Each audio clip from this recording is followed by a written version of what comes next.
Welcome everyone. This is session LT2 about linguists after the Snowden revelations and what we can do about it. Has anybody been to the session before in this room? Okay, so I hope there will be a little bit of overlap, but I will also cover a few different things. I hope it's going to be interesting to all of you.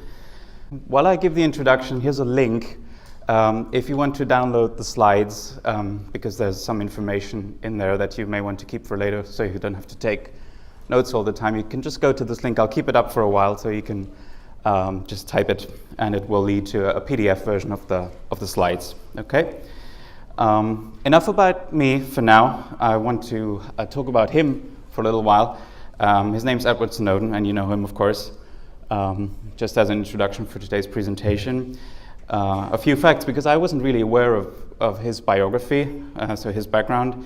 He was born in 1983. He's 2 years younger than me, which was surprising for me. He's from North Carolina. And interestingly, he has a family background of public servants. So his grandfather was a rear admiral in the Coast Guard, and later a high-ranking official in the FBI. And his grandfather also was at the Pentagon on 9/11. So, interesting fact. His father was also with the Coast Guard. His mother works at a district court. And his sister is a lawyer at the Federal Judicial Center in Washington, D.C. So you see, he really has a family background of public service. He also has a language background, interestingly. He studied a little bit of Japanese language and culture. He knew some Mandarin Chinese as well. He was in the military for a while, but at some point he broke both his legs, so he was discharged, and then kind of stayed in the military and government branch, if you will. Joined the CIA in 2006. And he really was, I think, the typical computer whiz kid, so he rose up through the ranks very quickly. He spent some time in Geneva in 2007 under diplomatic cover. He worked with President Obama as well. And he had a few contracting jobs later on, and he worked for Dell, supported government IT, and he was really at a very high level and a very high clearance level very quickly. And he first started downloading, as they say, his famous documents in 2012 while he was at Dell.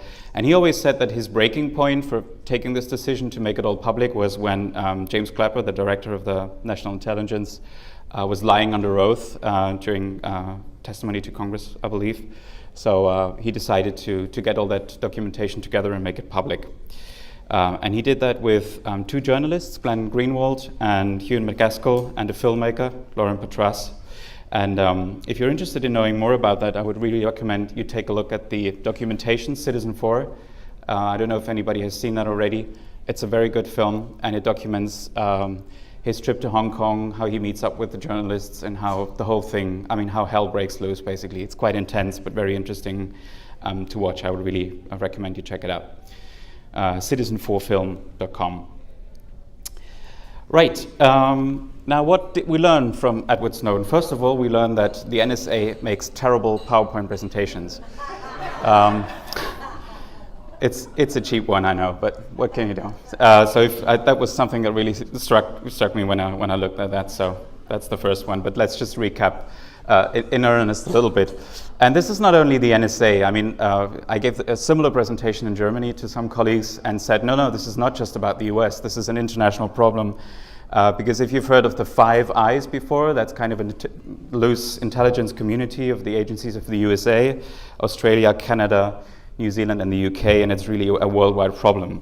So we have these secret court orders allowing the NSA to access user accounts, actually, so Google accounts, Yahoo accounts, and also phone data. Then we have the PRISM program, and you've probably heard of bits of this here and there. I'm trying to sort of put it in context. So the PRISM program, where internet companies hand over user data. Then we have the GCHQ, that's the one part of the UK intelligence. And as you know, the worldwide internet traffic goes through undersea cables partly, so there are big data cables between the US and Europe, for example, and one of the cables ends up in the UK. Very convenient for the GCHQ, so that they can just access that data cable, and that's how they get their information, which is then passed on to the other friendly intelligence services through the Tempora program.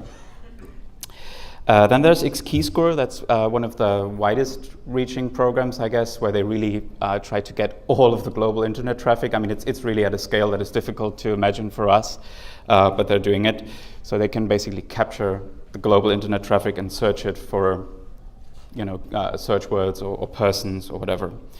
Quite impressive, actually. They also spied on foreign leaders, about 122 of them.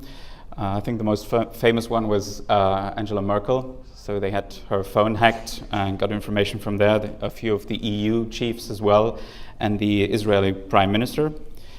They are also actively trying to undermine encryption, a bit more on that in a second, and internet security in general, because that makes their job easier, obviously.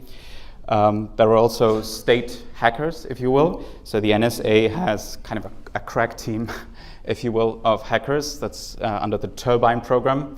So they're trying to get into systems, place malware, and that kind of thing. They also try to intercept the traffic between the data centers of Google, Amazon, and the others, and the public internet. So when the two meet, they're trying to get into this connection. That's what you see on this little post-it note that was part of the Snowden revelations. It's kind of like a smiley face. This is from inside the NSA, where they said, hey, look, we're great. We managed to find a hole to get this information. And they also intercept phone traffic and text messages worldwide. The program there, the NSA has a huge call database, which they call the Boundless Informant. So you have to give them that. It's a very precise, very accurate title. And just to recap, this is from an NSA mission statement or something like that. It's collect it all, process it all, exploit it all, partner it all, sniff it all, and know it all, obviously. So there you go.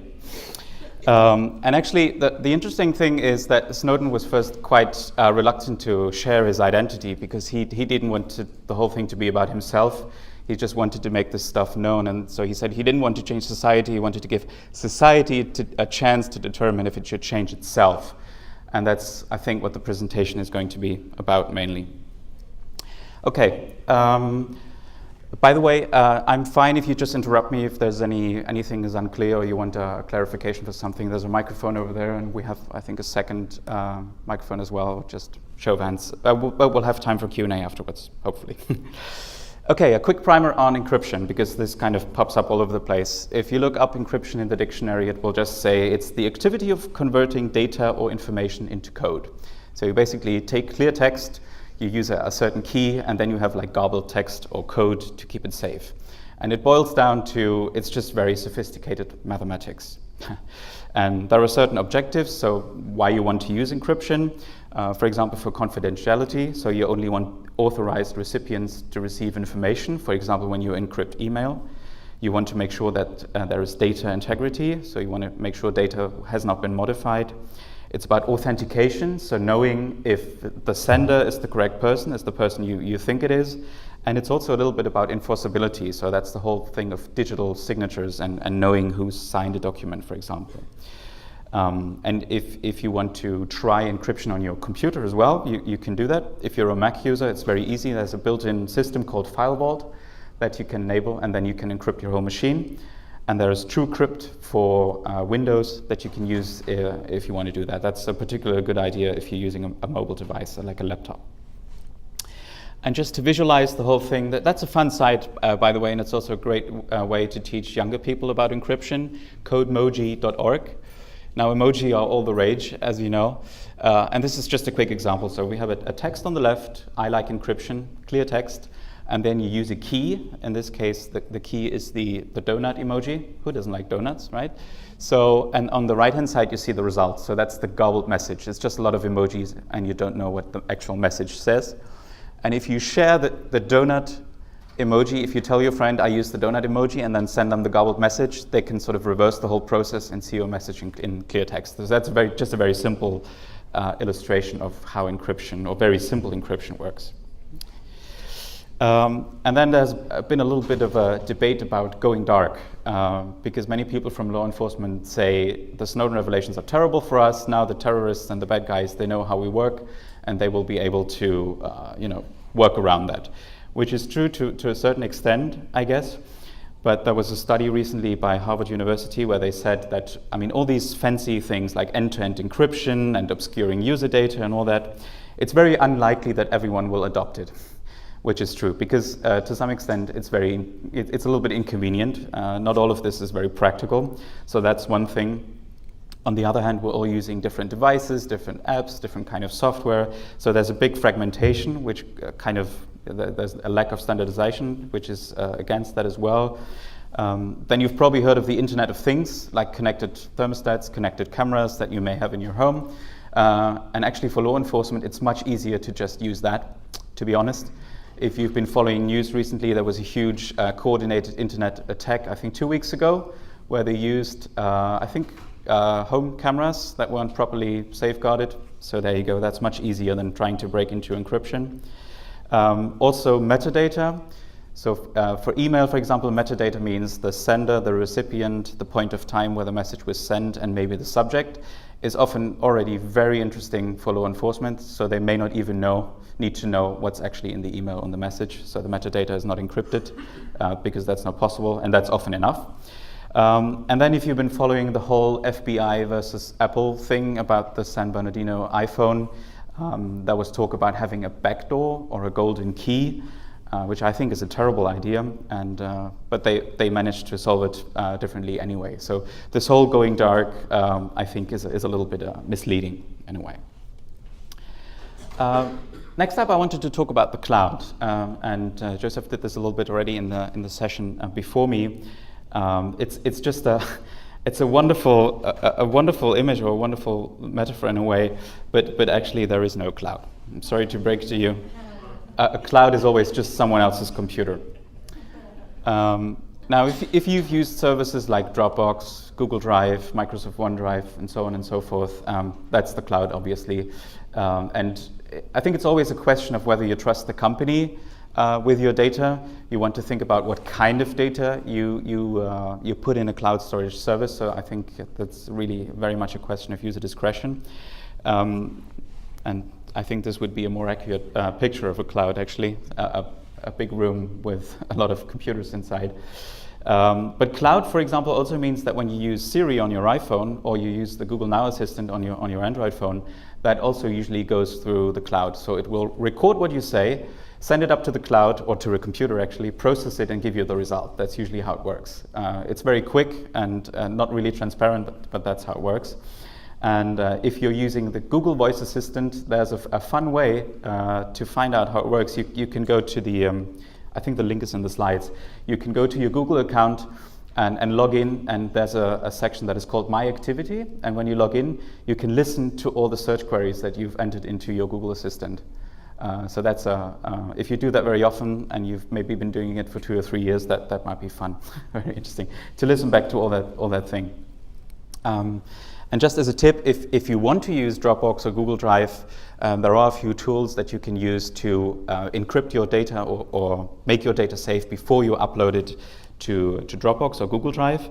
One is called Boxcryptor, Boxcryptor. So it's a very seamless tool. You can use it on smartphones, tablets, on your laptops, and it will basically encrypt your information, then upload it to Dropbox or any other cloud storage service, and then you can still access it, and it's safe and sound. So you might want to check that out. Because it's not, I mean, as Joseph said, it's not only about our own information, our own data, it's also about the information and the data that we are entrusted with by colleagues, co-workers, clients. You want to make sure that you keep that data safe as well. And he had talked a little bit about so-called private cloud. So there are a few ways where you can actually sort of roll your own Dropbox, if you will. And a good keyword to know here is NAS, or Network Attached Storage. I hope all of you that you have proper backups on your computer at home, that you maybe have an external hard drive like this connected to your computer. If you don't have that, maybe put it on your to-do list right now when you come back from the ATA conference, set up a good backup system. And some of these external hard drives have additional smarts in them, if you will. So these hard drives are not only connected to your computer, but they can also access the internet, which means that you can access that information from the outside. So if you're traveling, you can connect to that hard drive and you can get to that information, and you can also share files, translation projects, I don't know, with other people that need to work on that. And the advantage is obviously that you know where the information is stored. It's on your system at home. Only you can have access to that. And if you really care about, I guess, the confidentiality of your information, that's probably something you want to check out at some point. And there's different levels of that. So this is from Western Digital. They call it My Cloud. This is a very simple system. And you can get like a double hard drive system as well, which has more storage space. But let's say you often work with a lot of colleagues, or maybe you have a small translation company going. You can also think about getting a slightly more sophisticated system, like this here from Synology. That's what I use personally at home. They come in different sizes, from 1 hard drive to 7 or 8, so depending on how much storage you need. But it's not only about the storage and access to data. You can actually install applications on this as well. So if you want to use this for storing and sharing your photos, you can do that. If you don't want to do it on Apple's or Google's servers, for example. You can keep your whole music library on this thing and then access it from when you're traveling. You can get to the music. Same goes for video or any movies that you have purchased at home. You can put it on there as well. You can have antivirus software. Now, as I said, if you maybe have a small translation company, you can have a shared address book on there when you have customer information that you want to share with colleagues or other people you work with. You can have this on a box like this. You can run your email server on there, unless you're running for president. I think that's a good idea. If you've used like Microsoft OneNote or Evernote, like just for a note-taking application, there's also a similar thing that you can use on this box. You can do all kinds of syncing and pushing data back and forth between these boxes and other cloud services. You can run your own web version of Excel. So if you have any business data, spreadsheets, business intelligence, or maybe you have your glossaries in Excel, you can also share them through one of these systems. You can run a wiki, or you could even have your website on this machine as well. Which brings us, I think, fairly directly to secure connectivity. That's something that I really care about, because we use like public Wi-Fi all the time. Here's a typical situation.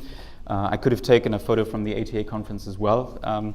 So just imagine the situation that you are in an airport, in a coffee shop, or at a conference with a public Wi-Fi, and you connect to it, and then you usually forget about it. Then it works well, or maybe it doesn't work well, but you don't really think about it. And the same, and that can be dangerous. That's the point I'm trying to get across here.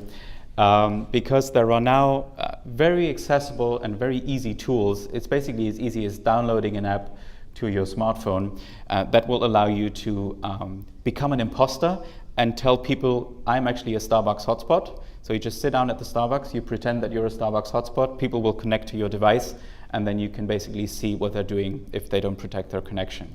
So you can grab their Facebook credentials, just see what kind of usernames they use online, all that kind of thing. And there's a kind of a different twist to that when you use in-store Wi-Fi. Let's say you go to Macy's or a big department store and you connect to their Wi-Fi, which is very convenient. I use it as well. They can do what is called Wi-Fi tracking. So even if you don't log in to their Wi-Fi network, they can identify your device, because every device has kind of a unique ID. So they can follow the device around in the store. They can see where the device is. And if you then connect to the network, and maybe you also have like a loyalty card with the same store, they can kind of grab all that information together and make a very detailed profile. And it's nice if they give you deals, I think, but they also know an awful lot about you. And I think we often don't realize how much information, even private information, we share unwittingly when doing that.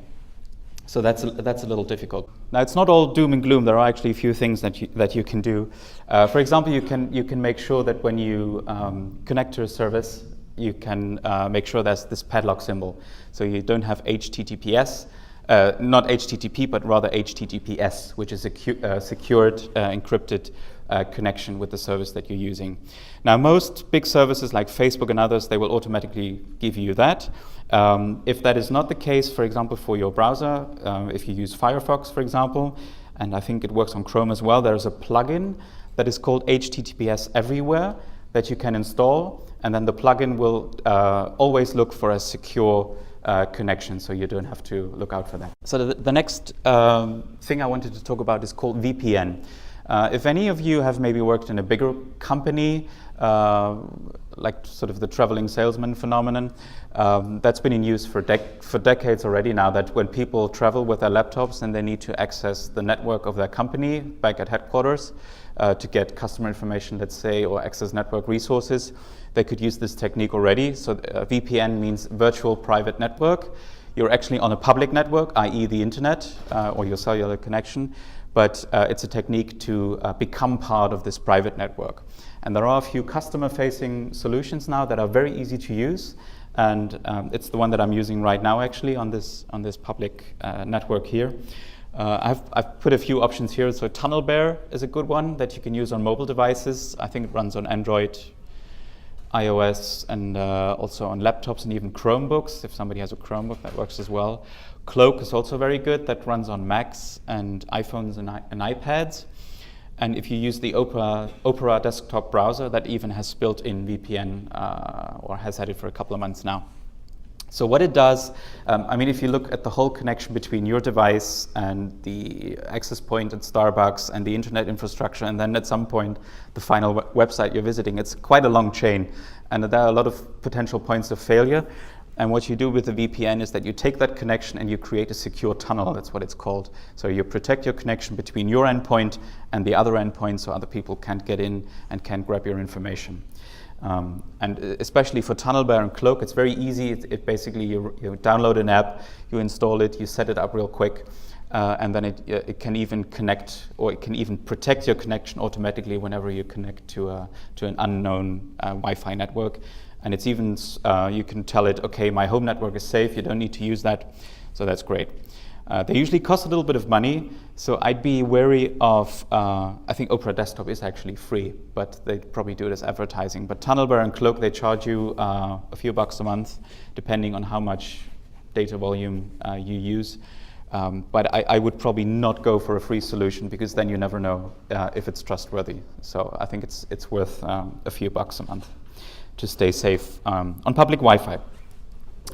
And there's a little additional benefit to this, especially for interpreters and translators who travel a lot. So for example, if you live in the UK, you pay a license fee for the BBC, so you can get their content on the TV and also online in their iPlayer platform.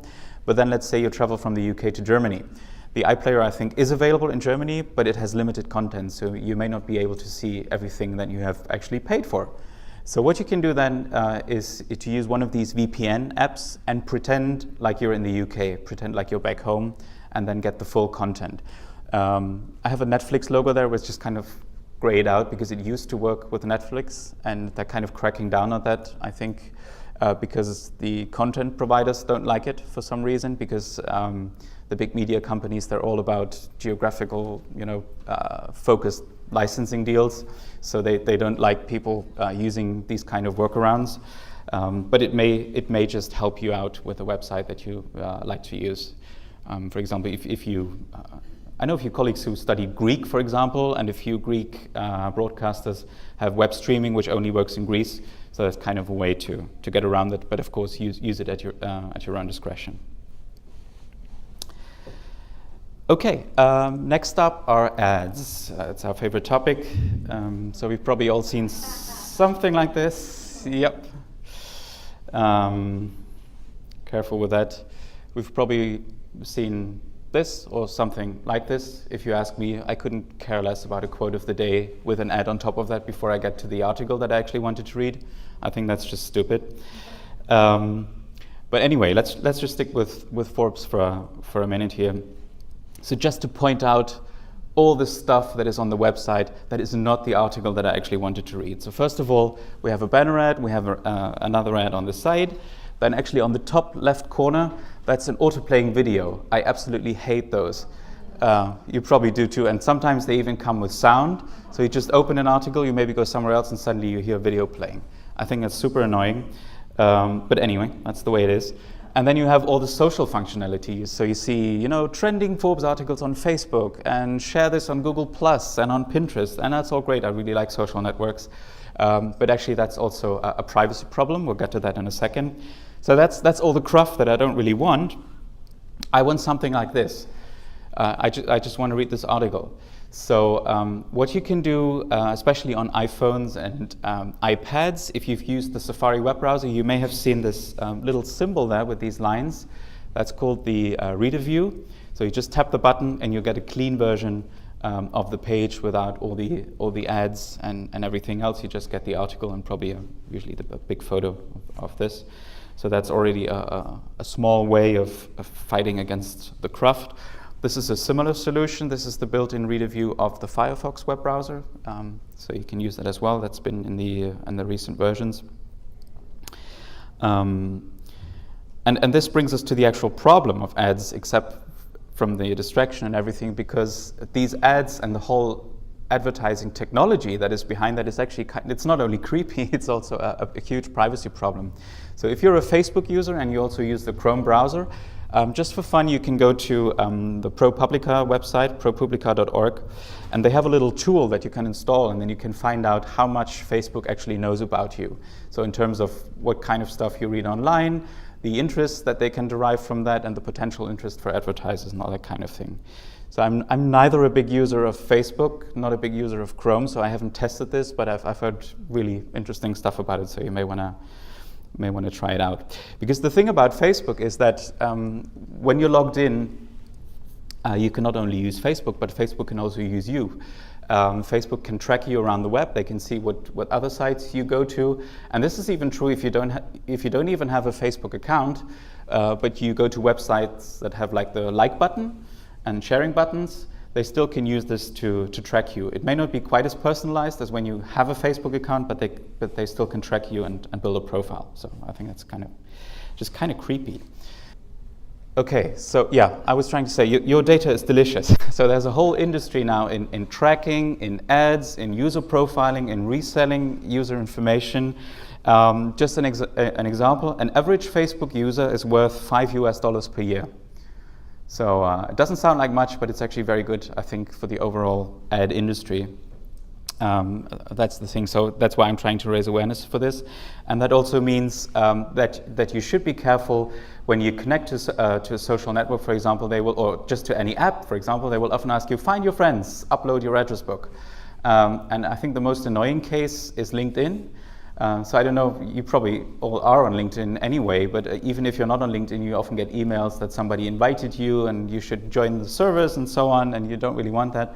So that's kind of something that I think we should be more aware of, that we also treat other people's information. I mean, it's just an email address, but still, it can be used for all kinds of things, so be careful with that. And there's lots of people who say, well, if the product is free, you are the product. And that's not, I mean, that's correct in a way, but I also think it's kind of lame. It's become kind of boring because, I mean, we're all smart people, right? And I think it's a better way of thinking about it is that data is a currency, and that you have to decide on how much data, on how much information you want to share and what you get out of that. Now, Google is a good example because all the Google stuff is free, most of it is free, and there's actually not really a way to pay for it, so even if you wanted to. So it's really about thinking about how much information do you want to share and what do you get out of it. And Google is actually quite good because if you ever decide to leave Google, you can take your information with you. They have good ways to get all your stuff out of Google and just move somewhere else. Okay, so your data is delicious, which brings us to the cookie monster. You've probably heard of cookies. So a cookie is basically like a little text file. A little text file that a website can store in your browser, and then when you come back, they can recognize you. And there are completely legitimate use cases for that. So for example, if a website has, I don't know, maybe is available in English and Spanish, and you always want to use it in Spanish, then the cookie can be used to store that information. They will always give it to you in Spanish, and you don't have to switch around. or it can store your login information so you don't have to log in all the time. So that's kind of okay. But it can also be used or abused rather to track you. So to store all kinds of information there. And as I said, a website can store that information in your browser, and every time you go back, it can request that information, maybe add new information on top of that, and so on. There's different kinds of cookies. So there are first-party cookies. So if you go to Facebook and they have cookies, that's first-party. And then third-party cookies. That's usually advertisers, advertising networks, and so on. So it really goes up the entire scale. And of course, our good friends from the NSA also use these, or can use these cookies to sort of piggyback on the whole thing and track users. So it can be abused. But as I said, and that's the whole point, is that there are a few things that can be done. So I talked a little bit about the reading mode, to just clean up a page and make it more readable. By the way, there's an advantage if you use that on your mobile device and you're on a cellular connection and maybe you don't have unlimited data, because all these ads and autoplaying videos, that eats up a lot of data. And if you use an ad blocker, you can sort of cut down on it and maybe make your volume last a little bit longer. So that's the AdBlock Plus, I think, is the most famous one on desktop computers, certainly. Ghostery is a good one that is less about ad blocking and more about doing away and blocking all the trackers and the privacy relevant stuff. That's a good one to check out. If you're on an iPhone and a Mac or an iPad, OneBlocker is very good. If you use it on several devices, it can also sort of synchronize all your blocking rules, so you get the same experience consistently across devices. And for Android and I think Windows Mobile as well, the UC browser is a good choice to install. Now, if you run Android and you use Chrome, I don't think there is an ad blocking plugin that you can install. And the reason might be that Google's main source of income is advertising. I don't know about that, but there are a few ways to get around that as well. For example, the UC browser. And what I always say when I talk about ad blocking is that when there's a site that you really like to use, I mean, The Guardian, The New York Times, whatever, you want to think about maybe becoming a paying member to support it, because, I mean, they really rely on advertising. That's why they're so adamant about it. They kind of need the money, right? So you can decide to become a paying member, and then that will sometimes give you an ad-free experience. Or you can just add that site or your favorite sites to a whitelist in your ad blocker. So those ads will go through, because you may say, well, it's good journalism. I'm happy to see the ads on the New York Times, but I don't want those from the Washington Post, let's say. Or you can use like apps or online reading services that give you articles against a small fee. I think that's only fair. So again, use wisely. Okay, and lastly, I wanted to talk about passwords a little bit. Although not only about passwords, I'm trying to reframe it a little bit to make sure that we also think about passphrases, so longer ones, not just short numbers or short words. And of course, if you're using a fairly recent mobile device or laptop, you know that there's like fingerprint identification now with Touch ID, or on Windows Mobile, I think you can just hold it up to your face and will kind of recognize your face. Some of the new Google smartphones, I think, have like an iris scanner, so they will recognize your iris. There's a few interesting things going on that will make mobile devices a little safer. For now, we have So let me just play them once again. So these are actually not passwords. Okay, so if you use any of these, shame on you. No, you probably know better already. So there are a few do's and don'ts, if you will. I just have them here on this slide. So first of all, for any password, you want to make it hard to guess. So no family members that people already know from Facebook, no simple words from the dictionary or stuff like that. You try to avoid that. And as I said, don't necessarily only think about it as a password, but maybe as a passphrase. So almost like a sentence. Just a very simple example here: 30x4 equals 120. So it's kind of it looks a little weird, but if you can sort of derive a pattern that you use consistently across websites. So do not only think of it as a word, but maybe as a passphrase. Don't reuse passwords across services. So let's say you have the same password for your webmail and then for, I don't know, your home banking. That's not very good, because then they will use these passwords against all kinds of services and try to break in. The really important passwords, like internet banking and probably your webmail as well, the really sensitive stuff, there you want to change the passwords as frequently or as regularly as possible. And to make this all possible, because nobody can keep all this stuff in their head, I really recommend using a password manager, but we'll get to that in a second. Before that, I wanted to talk about two-factor authentication, which you may be using already with web services, or you maybe have been using it with your credit card, because I think technically that's two-factor authentication as well. That's like your credit card and the PIN code, or your credit card and the signature, so it's something you know and something you have. That's kind of the way it works. Also, Google offers this, Dropbox, many other services, and usually the way it works is that you log in, once you have enabled it, you log in normally, and then there's a sort of a second step where it will ask you for a code that you get sent as a text message, or on in a different way. That's something thinking about, especially for services like Google, where you may be using their email and Google Docs and Google Sheets. That's maybe a good idea to go with the two-factor authentication. There's websites out there that explain how it's done, that give you an overview of all the services that support it, but it's really something worth thinking about. And yeah, there are password managers, so applications. The one I really like is called 1Password, like in the number 1 and then password.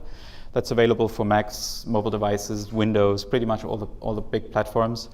And the idea is that you use this app, you memorize just one very, very good password, and then all the other passwords are in there and you don't have to memorize them. Okay, so you can store passwords, you can store like secure notes, maybe a copy of your passport or your social security number, that kind of thing. And you really have to memorize only one password, and it should be very good. I just wanted to recommend two resources to finish this off. There's a very interesting website that is called Have I Been Pawned? And pawned, it's not a dirty word, don't worry. It just means to pawn means to take control of somebody's computer or somebody's IT system. And what you can do is you can just go to this site, enter your email address, and then you can see if that email address was ever part of a big breach of a security incident, and then you can see the service where it happened. I mean, it's almost every service has been hacked at some point, I think, and you can kind of check, and then you can see, okay, did I know about this? Did I change my password after this? Did I do anything? Or maybe was I not aware of this, and should I be doing something about it? That's a good site to check that. And you can also set up alerts. So whenever there's a new security breach that involves your email address, they will let you know. I'll stick around for a couple more minutes. Thanks everyone for the great feedback and for your attention, and see you soon. Thanks.